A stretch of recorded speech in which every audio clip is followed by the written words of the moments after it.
Y'all heard this one. Why is 6 afraid of 7? Because 7, 8, 9.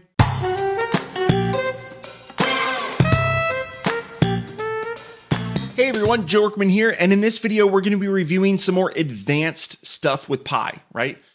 In Pi you can provide your own JavaScript functions that do some really cool stuff, and we're going to kind of dive into how you can do that and some resources to learn how you can maybe write some JavaScript and things of that nature, right? So let's dive in. We're going to be looking at demos 7, 8, and 9 in this particular video. So if you're interested on how, the ins and outs of how those demos work, this is what we're going to do in this video. Again, this is going to be advanced stuff. We're going to be looking at some programming. I'm not going to teach you JavaScript, but we're going to look on how you can maybe find the stuff that you want so that you can accomplish what you need with Pi. So to kick off this video, we're going to be looking at demo 7. And it's a pretty simple example. Basically what it does is we have a slider, and what that slider does is it returns the actual month. So we're taking a kind of something that normally gives us a number input, and we're actually selecting a month. A textual month value we're returning. So let's see how we can do that. So here we are in edit mode. I should mention that this is the demo project that ships with Pi so that you can see everything. And hopefully you've watched a lot of the other videos for Pi, so you're kind of familiar with how the basics work. So here we have a slider. It has a field name of month slider. And I've actually hidden the value of this. It could be interesting. We'll untick that, and we'll see the actual value that the slider returns. So if we look at the Pi, we'll see that Pi does something different here. It calls a function here called Pi month, and then we have parentheses, and we're passing the value from the month slider into it. So Pi month isn't a built-in JavaScript function. It's something that we wrote, and basically inside Pi, you can go and say custom JavaScript functions in the Pi settings. So when you check that, it gives you a little drop down where you can then type in your custom JavaScript function. Now, as we said in previous videos, a lot of times if you're going to want to do this, you're not going to want to type this out directly inside RapidWeaver. This window is kind of tiny. It's easy to make some mistakes in here. So what we're going to do is I'm going to use VS Code in this video. It's my code editor of choice. But you can feel free to use Sublime Text or Atom or Coda or any other code editor that you feel that you want to use. So here I've pasted that function into VS Code. And by default, it's going to do a new document as plain text. So I'm just going to go down to this little bad boy down here, click on the bottom. We're going to tell it that this is JavaScript.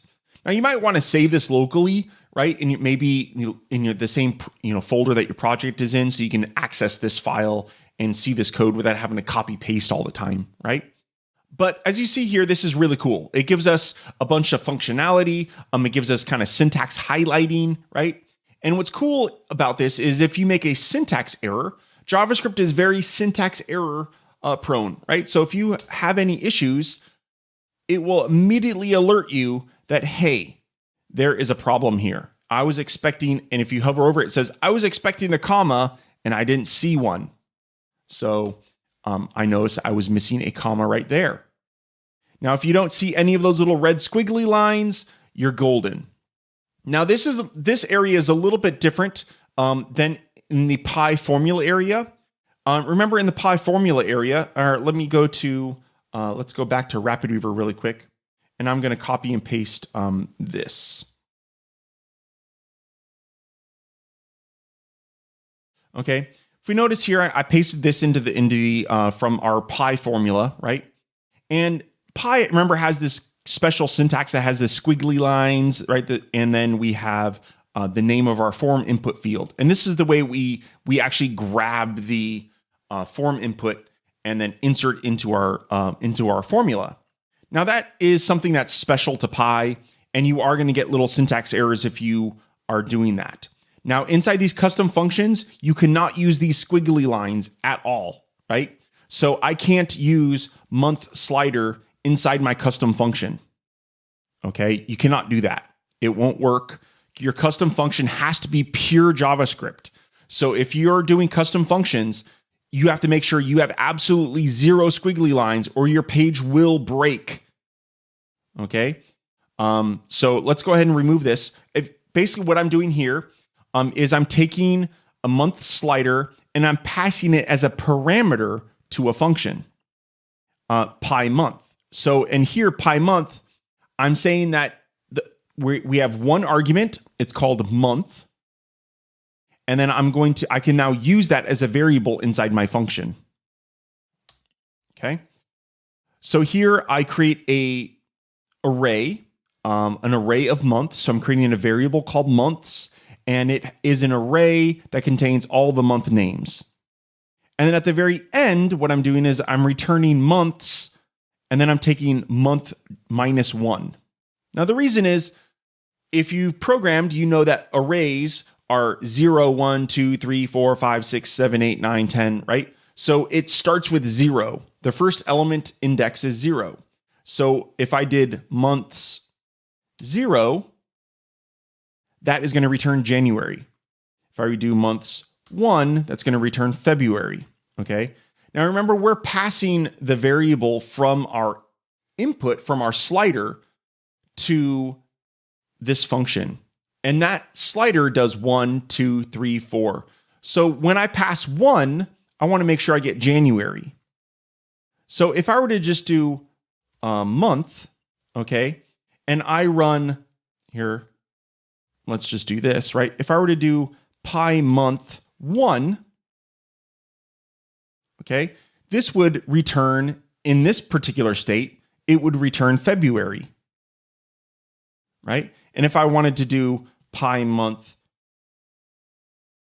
2, okay, pi month 2 would return March, because in this particular syntax, I'm taking the number 2, it's being passed to pi month, and that variable is then passed into here. So essentially what I want to do is if I want pi month 1 to return January, I need to subtract 1 from the value that's passed.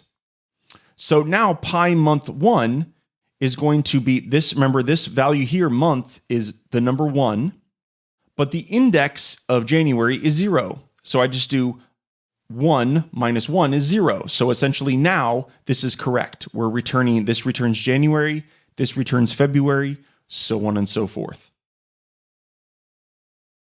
So that pretty much wraps it up with how Demo 7 works. Now, I want to note, if you add a custom function into Pi, you can actually use that custom function in all of the Pi instances on the page, right? So you only have to define a custom function once and you're golden. Now, if there are other places that you can define custom functions, if you don't want to define it here in Pi, you can actually, let's say we turn that off, you can actually define that here in the JavaScript tab of your page inspector, right? Oops. So if I go ahead and it's not that one either.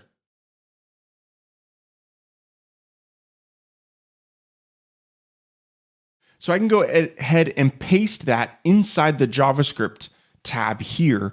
And then I can use pi month inside my Pi instances because it's here locally on the page. Now there's also one other place that you can actually define these functions. If you wanted it to be maybe site-wide, so you can use this function across multiple pages, if you go to the code area inside RapidWeaver and go to the JavaScript tab, you can actually define it there as well. So there's 3 different places you can actually define these functions. If you only need to have it, for one Pi instance, or maybe, have it within, one page, I do recommend maybe you actually do it inside Pi. That way it's all encapsulated into this one place. You don't need to worry about if you move this to another project, this is going to work because Pi month is embedded into this Pi stack. So if you copy and paste it wherever, it will always work. But you do have the freedom to actually define those in the other locations within RapidWeaver as well. It is perfectly valid. So again, if we preview demo, we'll notice that as I do the slider, again, here's the value that the slider actually has. So it is 5. And then that 5 is being passed to that Pi month function, which is then returning the May value. Okay, now let's move on and look at demo 8. Now this one is very complex, right? Essentially what it does is we have a few different things. And if you insert your birthday, so let me put in mine. If you insert your birthday, it will tell you the exact day of the week that you were born on. Now this has some pretty complex formulas, and I have to give full credit to Paul Russum, who helped me create this demo for creating this. It's a mad scientist monstrosity that is pretty cool. And he documented here the Wikipedia article that he used to actually find the formula and kind of create all of this stuff. So here we are at demo 8. The top part is mostly informational, has an image of the actual mathematical formula that we're going to be creating and using. And essentially here we have a 3-column that has the various dates. Okay, so this first select box is going to be the year. This one is going to be the month. And this one is going to be the day of the month. Okay. Now, next up, you'll notice that this has a slew of custom functions in here. So if we look at these pies, there's actually some complex formulas going on, and Paul actually broke all of these down into individual components. So it's a little bit easier to manage because you can break the formula down into very small itty bitty bits that you can then name, and then you can leverage pies from other pies, right? So it's pretty cool. If you notice here, he says get the K value. That all represents here in this formula. So you can see where he's getting K and all the other variables within that equation. And at the very end, right? Actually, this one here, this is actually kind of where he kind of puts it all together. And then that outputs a number, which then he then takes here, divides it by 7 and rounds it. And then here he's actually then getting the day of the week based off that, right? So this is a very complex set of equations. I'm not going to go through the logic in this and waste your time. Please go through the explanations. If you notice, we have the get K value. Here's another way of getting the K value. We get the J value. And those all reference the actual values here in this equation. So that's the J value that, we have one that does the 13m plus 1, so on and so forth, right? So it's broken down very granularly. And at the end here, this is where we return the actual day of the week based off the number that is passed to it.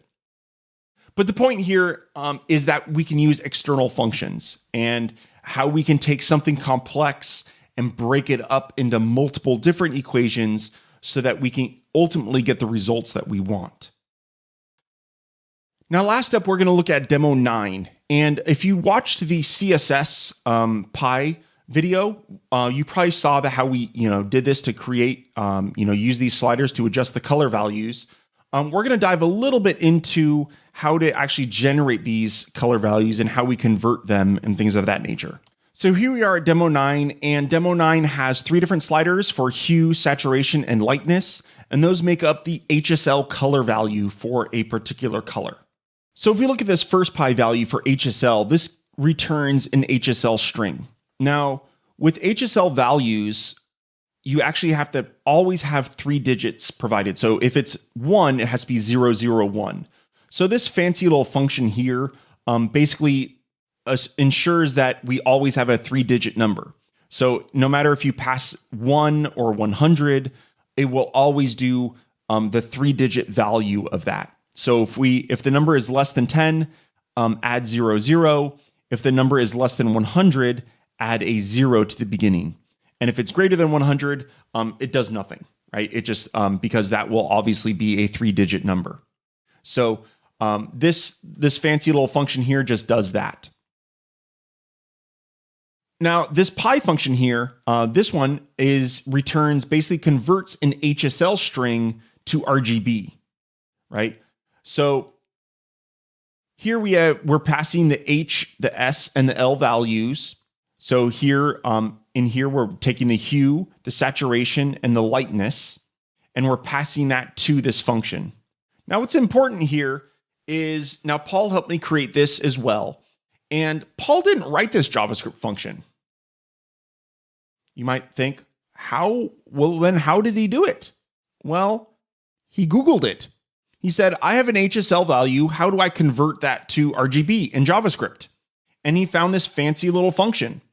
I'm not even going to try to explain all of this code to you because we essentially copy pasted it from online. And another interesting thing, if you notice here at the very bottom, is it uses the add z function, which is actually up here. Okay. So again, remember earlier I said that you can actually call functions from other functions, right? So we defined a function in the HSL and we actually use that inside of another function. So this HSL to RGB is a great little helper function that takes the HSL values and converts it to RGB string. Same thing here. We have a hex pi that returns, it takes the HSL value and converts that to a hex string. Again, we didn't write this JavaScript function. We just simply Googled HSL to hex JavaScript, and we found this cool little function. So for fun, let's just do that. Let's do HSL to RGB JavaScript. So we Google that, and we have Stack Overflow is a very popular online forum for developers. So HSL to RGB conversion, JavaScript. And if you know it, this function here looks crazy similar to the exact function that we used inside our JavaScript. I think we modified it slightly just to do that add z so that we have that function. So we can always have, 0 and stuff like that. But very cool. As you see, you can get a lot of bonus here just by Googling and finding some JavaScript functions. Now, obviously, I can't guarantee that these JavaScript functions will do exactly what you want, and I can't support them. But if you're lucky, you can find what you need, and it works. Pretty cool stuff. And just to further analyze this HSL to hex function, remember it is here we have HSL to hex, and this takes 3 parameters. They're all, if you notice, they are separated by commas. Okay. And we do exactly that syntax here. We do HSL to hex, and then we provide the hue, comma, the saturation, comma, and the lightness. And then we close that with a parenthesis. So it's pretty simple, right? Again, finding these JavaScript functions and maybe writing them and getting them to work might not be so simple, but if you can get over that hump, there's a lot that you can do with Pi. Now, before we close out, I wanted to show you on the Pi product page, if you go to the FAQ section, you'll go down and you'll see there's a FAQ here for external resources for JavaScript and Pi helpers.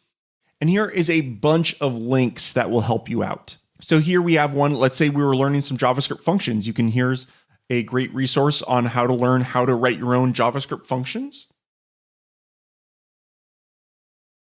Now, this site, W3 Schools, has a lot of wonderful data. And I just linked to a few articles. Here's another one that I linked to on that FAQ, kind of just an overview of numbers, number methods. So, a number to a string, to exponents, things of that nature, right? There's also JS Math.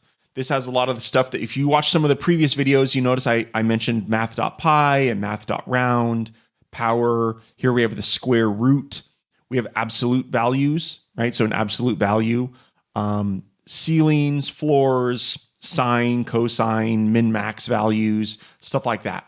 So there's a lot of really great resources here for learning how to build out your JavaScript. And this is really cool. It has like a try yourself thing where you can kind of type out your own things and kind of learn, right? So you could type out your stuff here and say run, and it will run it over here. So this is a great resource. Again, they're all linked up here inside of the FAQs for Pi. And I link all these link here to various articles on W3 Schools. And then we have some other resources on some of the other external libraries that Pi supports. We have extra videos on just those. So if you're interested in the finance and math and moment date functions, then make sure you check out those videos. So hopefully I didn't explode your brain. I know I jumped straight into the 60 miles an hour zone, probably for most people. And it maybe made your brain hurt. I'm sorry. But I hope that you see the power of this, right? And it's just going to take some playing around if you're going to want to use some of these JavaScript functions, and you're going to have to learn a little bit. So I hope you play around with things and you learn. I love helping people learn. So make sure if you have questions, post them onto Weaverspace, and me and other users, I'll probably be happy to help out if we can. And I'm excited to see what you build with Pi. Again, these advanced JavaScript and custom functions, they're definitely a whole new level, and it requires that you do a little bit of work and programming on your side.